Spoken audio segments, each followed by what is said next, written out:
नमस्कार दोस्तों, ocean network में आपका स्वागत है। जब से प्रधानमंत्री नरेंद्र मोदी ने ये ऐलान किया है कि हम 2047 तक भारत को एक विकसित राष्ट्र के रूप में अगली पीढ़ी को सौंप करके जाएंगे, तब से आप देख रहे होंगे कि देश के भीतर भी और देश के बाहर भी जो भारत विरोधी या कहें कि मोदी विरोधी जमात है, पूरी लॉबी है, वो सक्रिय हो गई है। और जो भारत के आत्मनिर्भरता के तरफ बढ़ते हुए कदमों को लेकर के भी बेचैन हैं, क्योंकि उनको लगता है, और कुछ लोग ही नहीं, मतलब जो बाहर की ताकतें हैं, जो भारत को केवल एक मार्केट के, बाजार के, एक संभावनाओं के द्वार के तौर पर देखते रहे हैं, अवसर के तौर पर देखते रहे हैं, उनके पेट में भी मरोड़ उठनी शुरू हो चुकी है। और कुछ कुछ ऐसी चीजें लगातार अब चल रही हैं, अतीत में भी हालांकि चली हैं, और वो सारी बेसलेस साबित हुई हैं। चाहे पेगासस हो या दूसरे शगुफे हों, बाद में जब उन पर सुनवाई हुई, उनकी जांच पड़ताल हुई, तो वो पिद्दी ना पिद्दी का शोरबा वाली बात जो है निकल करके सामने आई। अभी एक नया मामला जो है उछाला गया, और ये नया मामला क्या है? एक अमेरिका की रिसर्च कंपनी है, हिंडनबर्ग। उसने, और जो कुख्यात है इन चीज़ों के लिए, और जिसके खिलाफ अमेरिका में जांच भी चल रही है, कि वो अलग-अलग बड़ी कंपनियों के खिलाफ कुछ रिसर्च का दावा करते हुए घोषणाएं करती है, कुछ बातें करती हैं, और फिर उन कंपनियों के जब शेयर डूबने लगते हैं तो उसका फायदा उठाती है।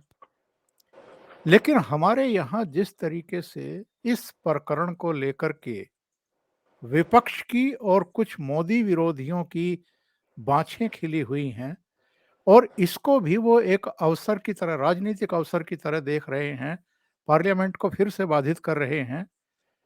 जब भी पार्लियामेंट के सेशन होते हैं तब इस तरह की सिचुएशन क्यों पैदा की जाती है, ये अपने आप में एक जांच का विषय है।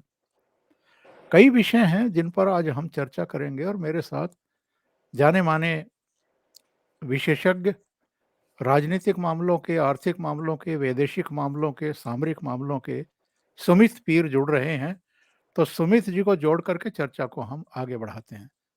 सुमित जी, बहुत नमस्कार स्वागत। चौधरी साहब। नमस्कार, बहुत प्रणाम। स्वागत है आपका। धन्यवाद सर। सुमित जी, सबसे पहले तो हम और हमारे दर्शक ये जानना चाहते हैं कि जब जब पार्लियामेंट के सेशन आते हैं, और जाहिर है जब पार्लियामेंट बैठती है, तो देश हित में बहुत सारे ऐसे मुद्दे होते हैं जिन पर चर्चा होनी होती है, बहुत सारे ऐसे विधेयक होते हैं जिनको पारित करना होता है, ताकि सुगमता से हम और तेज गति से आगे बढ़ सकें। तो पार्लियामेंट सेशन को डिस्ट्रॉय करने के लिए ठीक पार्लियामेंट सेशन से पहले ही कुछ ना कुछ ऐसा क्यों उछाला जाता है? कभी अरुणाचल प्रदेश में चीन की सेना घुस गई, हमारी जमीन हथिया ली, कभी पेगासस का मुद्दा, जी जासूसी, राहुल गांधी भी चिल्लाने लगते हैं, मेरा फोन हैक कर लिया, नौजवानों के फोन हैक किए जा रहे हैं। अब ये मुद्दा आ गया अडानी साहब का, और किसी और को नुकसान हुआ हो ना हुआ हो, देश को तो बहुत बड़ा नुकसान हो रहा है। अगर उनके लाखों करोड़ रुपया डूब रहे हैं, अगर बिकवाली हो रही है, तो वो केवल Bharatiya Janata party ruled state में उनके कारोबार नहीं है। मैं देख रहा था उड़ीसा में भी हैं, बंगाल में भी हैं, वो जो कांग्रेस रूल्ड स्टेट हैं, राजस्थान से लेकर के छत्तीसगढ़, वहां भी हैं। तो नुकसान तो देश का होगा, ये किसी पार्टी का, किसी नेता का, या किसी राज्य विशेष का नहीं होने वाला है। जी। देखिए चौधरी साहब, शो पे बुलाने के लिए धन्यवाद। सभी दर्शकों को प्रणाम और साधुवाद। जी, बहुत स्वागत। चौधरी साहब, ये जो साजिश है, ये भारत के खिलाफ साजिश है, इसमें कोई डाउट नहीं। मैं परत बाई परत एक एक करके आपको कुछ आपके सामने कुछ तथ्य रखूंगा, आपके दर्शकों के सामने सब समझ जी। जाएंगे। सबसे पहले देखिए, जब हमने फिफ्थ बिगेस्ट इकोनॉमी बन गए यूके को पीछे छोड़ के, वो भी $300 बिलियन से, और अगर आप बाकियों का इकोनॉमिक आउटलुक देखें, यूएस का 1.4, जापान का 1.2, चाइना का 2.3 और जर्मनी का -0.1 और यूके का -0.3। मैं अपने आगे पीछे की 5-6 इकोनॉमी को कंपेयर कर रहा हूँ। भारत उभरता हुआ सितारा, India is the island of hope. There is not going to be a decade of India, is going to be century of India, IMF कह चुका है। हम 6 से 8% पे बढ़ेंगे, ये भी तथ्य सामने आ चुके हैं। 2045 तक हमारी इकोनॉमी होगी 25.8 ट्रिलियन। चौधरी साहब, अभी हम 3.4 3.5 की बात कर रहे हैं। केवल आने वाले 22 सालों में विल बी 25.8 ट्रिलियन डॉलर ये इकोनॉमी। ये बीएनवाई ने नंबर दिया है, ये मेरा कोई आंकलन नहीं है। अब जब आप इतनी चीजें बढ़ोगे तो आप में आपके जो दुश्मन है हर तरफ से आएंगे, टूल किटों से वार होगा, टूल किट पूरी पूरी यूज की जाएगी किसी भी तरह से भारत को रोकना। अब ये भारत के कुछ ब्रांड एम्बेसडर हैं, कुछ नेशनलिस्ट हैं, जिनमें अदानी जी को मानता हूँ, जिनमें अंबानी जी को मानता हूँ। हर कोई भारतीय जो भारत के लिए काम करता है, अपनी दाल रोटी भी कमाता, भारत के लिए भी आप करता। आप भी नेशनलिस्ट हो, मैं भी नेशनलिस्ट हूँ। अब इन नेशनलिस्ट को रोकने के लिए पूरी कोशिश की जाए। और भारत को अगर रोकना, अगर 25.8 ट्रिलियन डॉलर इकोनॉमी बनने से रोकना है तो हमला हर एक पे होगा। मैंने आपके शो पे लास्ट टाइम बोला था, महाभारत के 18 अध्याय हैं और चौधरी साहब 18 महीने हैं हमारे इलेक्शन में। आप देखिएगा हर महीने कुछ ना कुछ कांड होगा, कोई ना कोई कांड होगा। आप देखिए लास्ट महीने का कांड सामने आ गया। मोदी जी ने कहा था गुजरात विन के टाइम पे कि भाई आरोप लगने वाले हैं, भयंकर से भयंकर आरोप लगेंगे, जुल्म होगा, जुल्म बढ़ने वाला, हमें तैयार होने की जरूरत है। और यहाँ राहुल गांधी जी ने कहा था मार्च केरोसिन हर जगह छिड़का पड़ा, सिर्फ माचिस की तिल्ली की जरूरत है। दोनों स्टेटमेंटों को जोड़िए, मोदी जी के स्टेटमेंट को और राहुल गांधी जी के स्टेटमेंट को, आपको आपके सामने जो घटनाक्रम है शाइने की तरह साफ हो जाता है। अब इस हिडनबर्ग रिसर्च की बात करें, इसके बारे में हमारे दर्शकों को जानना बहुत जरूरी है। हिडनबर्ग रिसर्च, चौधरी साहब, 2017 तक इनके पास केवल 5 लोग थे, 5 लोग। अब इनके पास 10 लोग हैं, 10 सीएफए इनके लिए, वो भी पार्ट टाइम में, फुल टाइम में, भगवान जाने।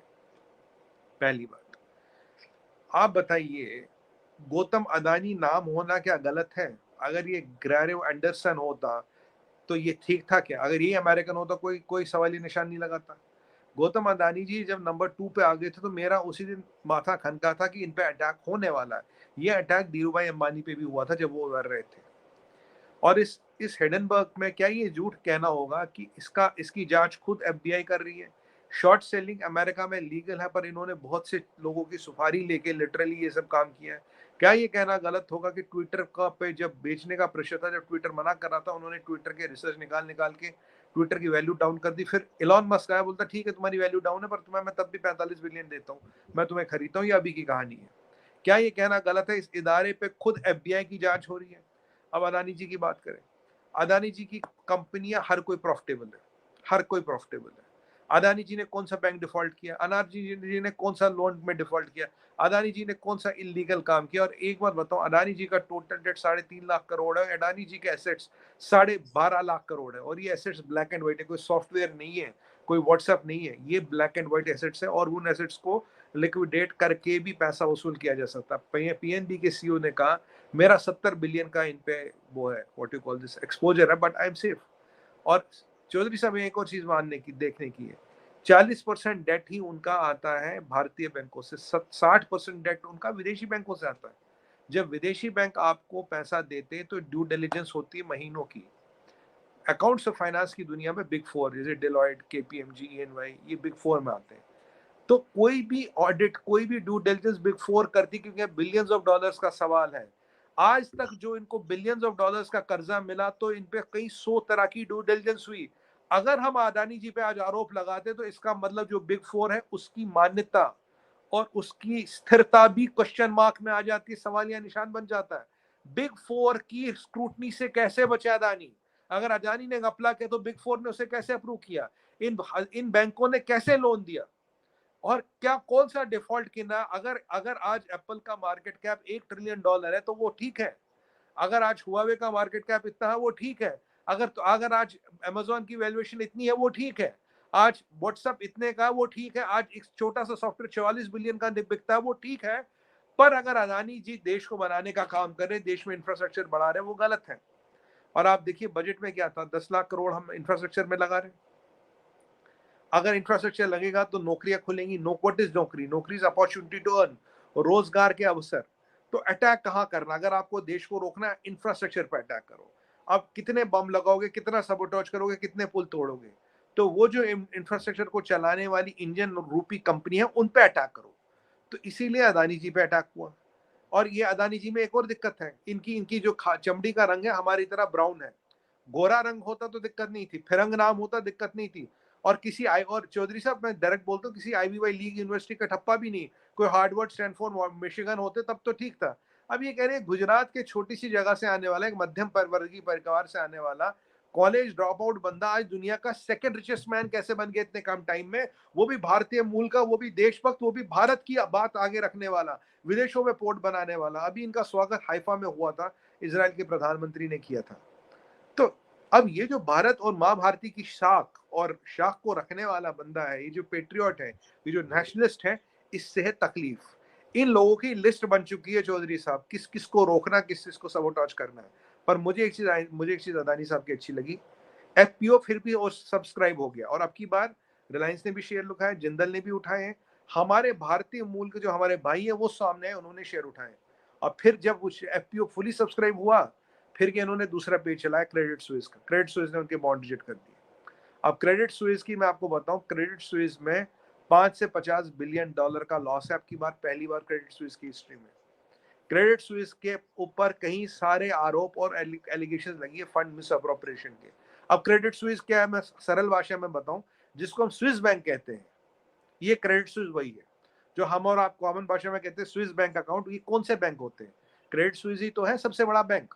क्रेडिट स्विस सबसे बड़ा स्विस बैंक है, जहां दुनिया भर का 2 नंबर का पैसा पार्कड है। वो वाला बैंक अदानी जी को रोकता है। और अब मैं आपको एक और बात बताऊं, इनकी हालत इतनी खराब है चौधरी साहब, अगर क्रेडिट स्विस डूबा, जो डूबेगा, पूरा यूरोप डूबेगा इसके साथ। क्रेडिट स्विस को सिर्फ खड़ा किया जा रहा है रशियन यूक्रेनियन क्राइसिस के साथ, यूरोप की अर्थव्यवस्था ना डूब जाए, इसलिए क्रेडिट स्विस को खड़ा किया जा रहा है, जिसका चाल चरित्र और प्रकरण इतना संदिग्ध है।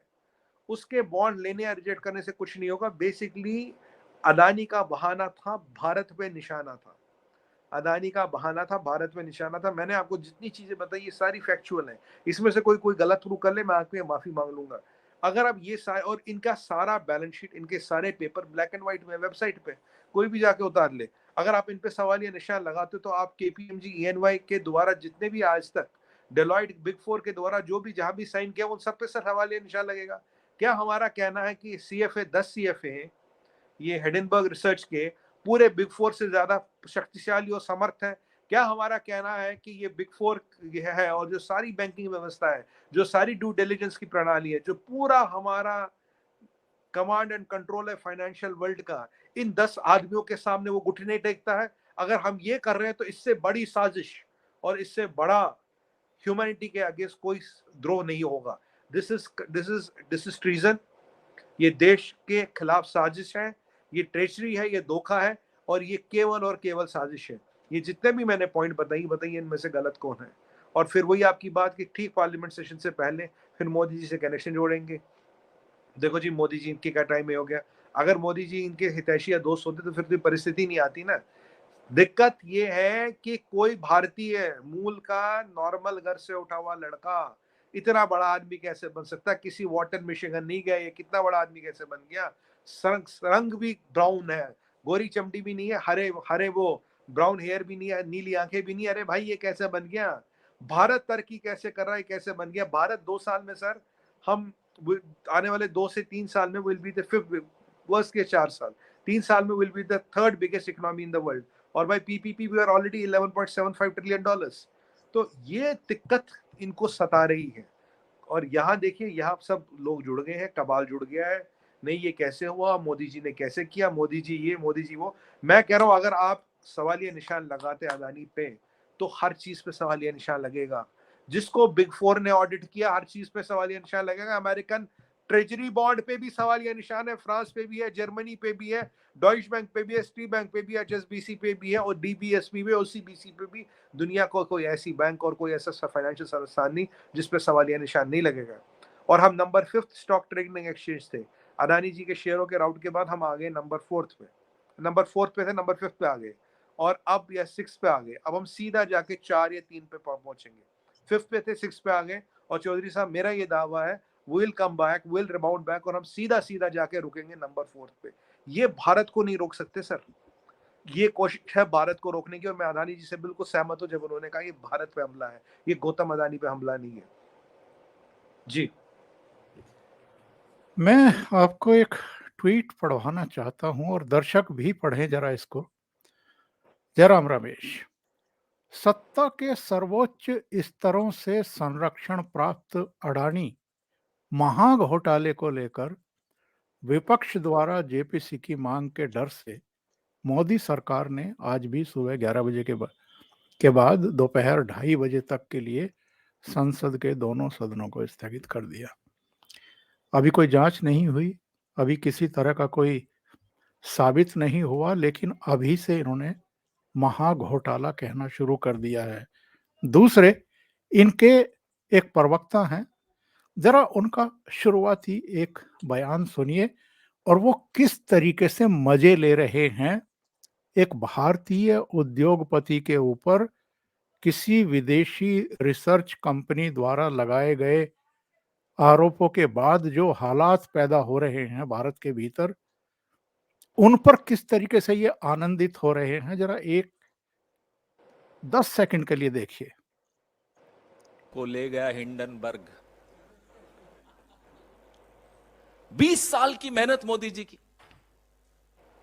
जब मुख्यमंत्री थे तब की मेहनत, जब प्रधानमंत्री बने तब की मेहनत, इतनी मेहनत करके मोदी जी ने एक गुब्बारा फुलाया, फुस हवा निकल गई।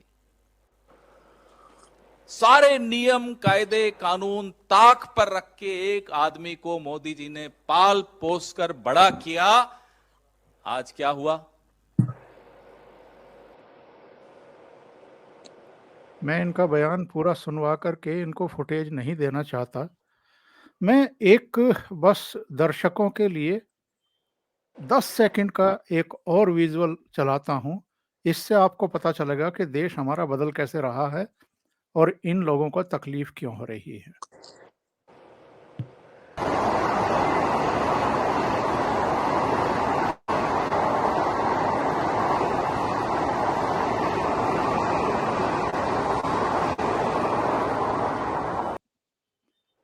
ये वंदे भारत है। आज ही रेल मंत्री ने ट्वीट किया है कि मुंबई पहुंची है और महाराष्ट्र के लिए 2 वंदे भारत जो है वो मोदी जी रवाना करने वाले हैं बहुत जल्दी।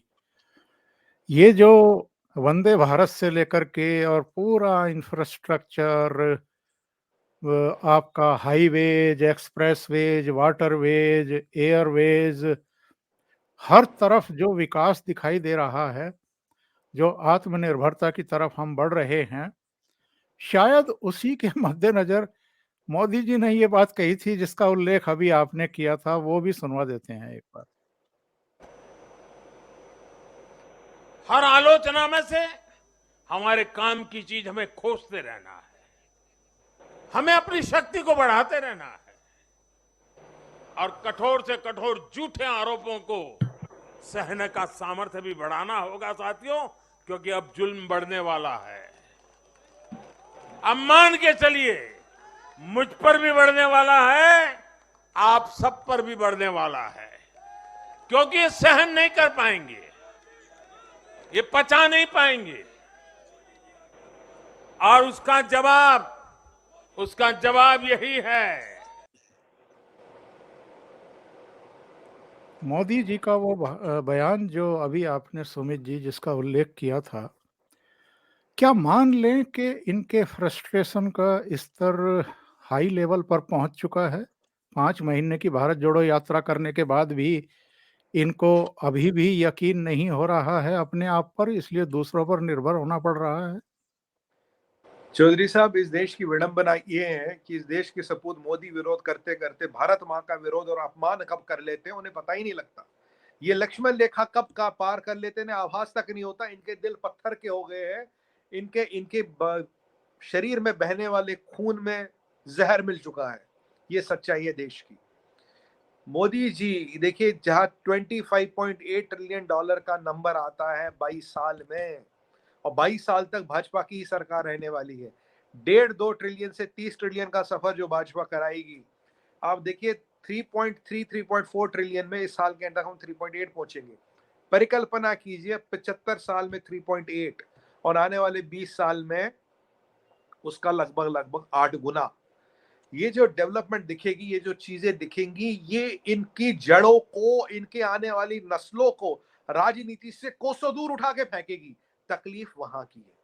तकलीफ ये है कि लोगों को बिजली, पानी और राशन की लाइन में खड़ा करके उनका बेवकूफ बनाने से आज वंदे भारत ट्रेन चल रही है। तकलीफ ये है, जिस स्विट्जर गन को हमने 30 साल तक नहीं लिया क्योंकि दलालियां सेटल नहीं हो रही थी, आज हम टाइटेनियम वाली गन हम देश में बना रहे हैं। तकलीफ ये है कि आज हमने सुपरसोनिक मिसाइल का भी टेस्ट कर लिया। तकलीफ ये हमने अग्नि 5 बना लिया। तकलीफ ये हमने एयरक्राफ्ट कैरियर बना लिया। तकलीफ ये दलालों की दुकान बंद कर दी। तकलीफ ये है आत्मनिर्भर भारत की का मापदंड फ्रांस अपना रहा है। तकलीफ ये है इंडिया सबसे बड़ा विदेश मेडिसिन एक्सपोर्टर बन गया। 203 कंट्रियों में हम दवाई दे रहे हैं। तकलीफ ये है कि एससीओ के प्रेसिडेंट हम है, आपकी बार G20 के प्रेसिडेंट हम है। तकलीफ ये है कि गरीब का बच्चा प्लेटफॉर्म पे चाय बेच बेच के एक दिन प्रधानमंत्री बनता है। सर, प्रधानमंत्री बनता है। तकलीफ ये है राजे रजवाड़े, ये जो खानदानी पॉलिटिशियन है, इनकी दुकानें हिल गई है। इनके पास इनका रखा हुआ पैसा जितना भी काला धन है वो इनके काम नहीं आ रहा है। इनकी हैसियत इनके काम नहीं आ रही, इनका नेटवर्क इनका काम नहीं आ रहा। तकलीफ ये है कि अब फुल टाइम पॉलिटिशियन चाहिए। तकलीफ ये है कि एक पॉलिटिशियन ऐसा है मोदी जी के रूप में जिसने 22 साल से छुट्टी नहीं ली। तकलीफ ये है यहाँ पे। तकलीफ इनको है एक जो नेशनलिस्ट है, जो सेल्फलेस नेशनल सर्विस के लिए यहाँ आए हैं, जो राजनीति बदल रही है, जिस तरह के लोग राजनीति में आ रहे हैं, सेल्फलेस, अपनी जान रहे ना रहे, अपनी आन रहे ना रहे, देश सबसे आगे रहे। क्योंकि आज के पॉलिटिशियन में और आज के फौजी में कोई बहुत ज्यादा फर्क नहीं है। फौजी भी अपनी जान की परवाह नहीं करता, अपनी जान के बारे में नहीं सोचता, कहता नेशन फर्स्ट। और पॉलिटिशियन भी जिस दिन ये बोले नेशन फर्स्ट है, आपको विश्व गुरु बनने से कोई नहीं रोक सकता। अरे चौधरी साहब, ये क्या कहना गलत होगा, 200 साल पहले तक हम 35% दुनिया का जीडीपी कंट्रोल करते थे, अभी हम 2.6% पे हैं। ईश्वर की कृपा रही, अनुकंपा रही, आने वाले 20 सालों में हम फिर 30-35% जीडीपी कंट्रोल करेंगे। भारत सोने की चिड़िया था, है और रहेगा। भारत को सोने की चिड़िया बनाना और विदेशी शक्तियों के चंगुल से छुटाना, यही तकलीफ है। यही संघ को गाली पड़ती है, यही भाजपा को गाली पड़ती है, यही मोदी जी से दुश्मनी है। मोदी जी से जैसा कर्मयोगी कोई है क्या? नहीं है। एक बताइए, 8-9 सालों में कौन सा घोटाला हुआ, कौन सा स्कैम हुआ, क्या चीज हुआ? इन्होंने बोला चौकीदार चोर है, इलेक्शन हार गए। और मैं आपको ये भी बता दूं, अदानी जी फिर उभर के आएंगे, इससे अच्छा उभर के आएंगे, इससे बड़ा एफपीओ करेंगे। और अब की बार अदानी जी ने बहुत अच्छी चीज बोली, चौधरी साहब बोला मैं इंटरनेशनल कोर्ट ऑफ जस्टिस जा रहा हूँ। और इनको मैं ये बता दूं, अगर तुम्हें लगा कि तुमने हथौड़ा मारा है, वेट करो, तुम पे आयरन प्रेस जो होती है ना, जो जिसमें कारखानों से में आयरन मोल्ड होता है, तुम पे आयरन प्रेस से आघात हो, जवाब दिया जाएगा। जिन विदेशियों ने ये सोचा कि भारत को रोकेंगे, भारत को रोकने के दिन गए। बजरंग बली के भक्त हैं हम, और जिस दिन बजरंग बली को अपनी शक्ति का ज्ञात हो गया, पलक झपकते 100 योजन समंदर भी रांग दिया। ये मारीच, जितने भी ये राक्षस दानव थे, जितने भी ये काल नेमी थे, कोई रास्ता नहीं रोक पाए। वही भारत है। आप काल नेमी को भेजिए, आप टूल किट बनाइए, टूल किट ट्वीट करिए, बच्चों को लगाइए, बुड्ढों को लगाइए, कमला हैरिस को, क्या मीना हैरिस, वो ग्रेटा थनबर्ग, मिया खलीफा, ये ऐसे ऐसे लोगों को लगाइए। मिया खलीफा तो किसान भी है बाय द वे। मिया खलीफा जैसे किसानों को लगाइए, आप रोक नहीं पाओगे। ये जो 10 आपके ये जो प्यादे हैं हिडनबर्ग रिसर्च में, अगर इनको लगता कि 140 करोड़ लोगों का रास्ता रोक पाएंगे, ख्वाब गफलत में रह रहे हैं ये। और ये जो अभी ये जो राक्षसी हंसी दिख रही थी अभी, ये सर, इसको देख के ना सबसे ज्यादा दिल को आघात पहुंचती है। क्योंकि अदानी जी हम में से एक है। आपको बताऊं चौधरी साहब, आधे मिलियन डॉलर में हर कंट्री की सिटीजनशिप बिकती है। अंबानी और अदानी दुनिया में जहां जाना चाहिए, मैं बताऊं, अगर ये अमेरिका भी जाना चाहेंगे, जो बाइडेन इनको एयरफोर्स 1 में खुद लेने आएगा। इतनी इन पे, जहां आधे मिलियन डॉलर में पासपोर्ट बिकता हो, सिटीजनशिप मिलती हो बिजनेस वीजा पे, ये तो एसेट है, ये तो भारत के एसेट्स है, इसीलिए तकलीफ है। और ये देखिए, ये हम क्या क्या मैसेज दे रहे समाज में। जो आदमी करोड़ों लोगों का घर चलाता, जिस आदमी ने करोड़ों लोगों को लोअर मिडिल क्लास से मिडिल क्लास में लाया, ऐसे हम उसको जवाब देते हैं। खाता अदानी जी खाते तो 2 रोटी है, कोई सोने की रोटी तो खाते नहीं, हीरे का पराठा तो खाते नहीं। तकलीफ क्यों है? हमें अपने भाई से इतनी घृणा क्यों है? आखिर इतने विद्वेष क्यों है? आखिर इतना जहर क्यों है? किन विदेशियों ने ये जहर गोला है भारत में? सर सबका हिसाब होगा और जरूर होगा, कोई बच के नहीं जाएगा, सबका हिसाब होना अनिवार्य है। और जो 12 जोड़ो तोड़ो ये फेल हो चुकी है। अगर ये फेल नहीं हो गई होती तो ये जो नाटक और ड्रामे हो रहे चौधरी साहब, ये आपको दिखते ही नहीं। और वैसे राहुल गांधी जी अपने नॉर्मल गेटअप पे आ गए, दाढ़ी वाड़ी उन्होंने मुंडवा ली है और बिल्कुल अब स्मार्ट लग रहे हैं बाकी की तरह वापस। और आपको और हमको तो ठंड से डर लगता है, उन्हें ठंड से डर भी नहीं लगता। हमें बस थोड़ा उनसे डर लगता है। आखिर में मैं अपने दर्शकों को हरीश साल्वे साहब का एक बयान सुनवाता हूँ। उन्होंने इंडिया टुडे के राजदीप सरदेसाई के एक सवाल के जवाब में क्या कहा, जरा बस ये सुन लीजिए आखिर में। The point is, you have to see what is going on in the world today. Believe me, nobody is happy at the fact that India has come out of the shadows and is making its presence felt in the world. Nobody is happy that Indian businessmen today are making their presence felt in the world. There was a time where we were wooing British business people to invest in India. Now I see the British government wooing Indians to invest in United Kingdom. So this has been a quantum change in the dynamics of the world, and this had to have its repercussions of this kind. क्या इस तरह के लोग भारत को रोक पाएंगे? Sir मैंने बोला ना, ये जितने भी काल नेमी, जितने भी ये महारीश थे और जितने भी ये मायावी थे, जब वो बजरंग बली को नहीं रोक पाएंगे तो इनकी क्या औकात ही हमें रोक पाए। हम तो सत्य के साथ हैं, सत्य ही ईश्वर है और ईश्वर ही सत्य है। और मैं आपको एक और बात बताऊं, आपको जान के खुशी होगी चौधरी साहब, आज आपको पता है who is the third biggest investor in United kingdom? India. और हमारे यहाँ उनका नंबर 20 के नीचे आता है, but third biggest investor in United kingdom is India. और ये हमें किस पे छोड़ गए थे? लास्ट में 1 मिनट लूंगा, ज्यादा नहीं लूंगा। जब ये छोड़ गए थे, हमारी एवरेज एज 41 साल, $45 ट्रिलियन लूट गए थे यहाँ से। $45 ट्रिलियन इज टुडे आज की दुनिया का हाफ ऑफ द जीडीपी। हमारी एज 41 साल, लिटरेसी 20%, और एक 8 साल का महाराज सो कॉल्ड इनको कोहिनूर गिफ्ट कर लेता है। $45 ट्रिलियन लूट गए।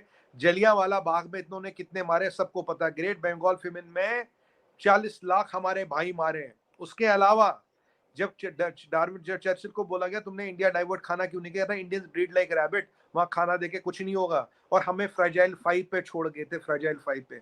आज हम कहाँ हैं? आज हमने उनको $300 बिलियन से भी पछाड़ा है, which is more than the GDP of Pakistan.